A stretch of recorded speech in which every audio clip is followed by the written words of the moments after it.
AC যে আমাদের আছে স্প্লিট এসি ভেতরের ইউনিটটা, ওটাতে এরর কোড উঠে আসছে, ওটা চলছে না। তারপর আমি তাড়াতাড়ি দোকানে আসি 10 তারিখ।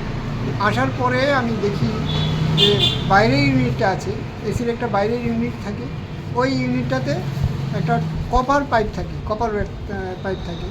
ওই কপার পাইপটা দিয়ে গ্যাস ভেতরের ইউনিটের মধ্যে ঢুকে, ওটা কেটে নিয়েছে প্রায় 10 ফুটের মতো। ওটা কেটে নিয়েছে, ওটা কেটে নেওয়াতে গ্যাস সব বেরিয়ে গেছে এসি থেকে। এতে আমার প্রায় 9,000 টাকার মতন লস হয়েছে।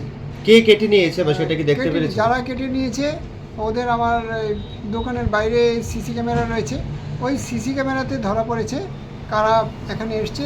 এখানে 3জন লোক ছিল, 3জন লোকের মধ্যে বস্তা নিয়ে এসছে 2জন, আর একজন একটা জ্যাকেট পরে এসছে।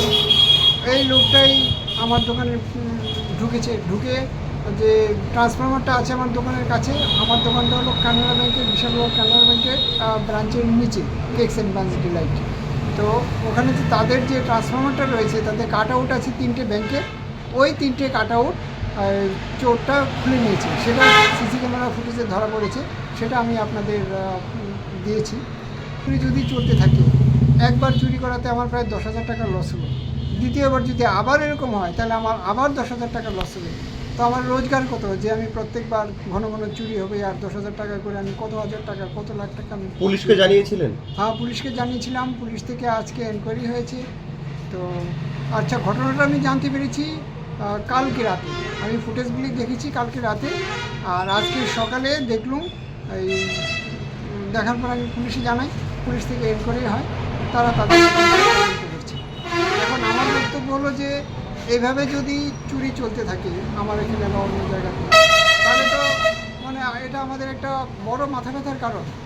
এখন আমাদের নিরাপত্তার অভাব বোধ করছি আমরা। যদি এইভাবেই চলতে থাকি তাহলে আমরা কোথায় যাব? একটা বিহিত হওয়া দরকার। তো আমি চাইছি প্রশাসন এই বিষয়ে মানে করুক, বিষয়টা নিয়ে চিন্তা করুক এবং একটা মানে সমাধান, ভালো সমাধান করা, যাতে আমরা অন্ততপক্ষে নিরাপত্তার সঙ্গে আমরা ব্যবসা চালিয়ে যেতে পারি, যাতে আমাদের ক্ষতি থেকে, হাজার হাজার টাকার ক্ষতি থেকে আমরা বাঁচতে পারি।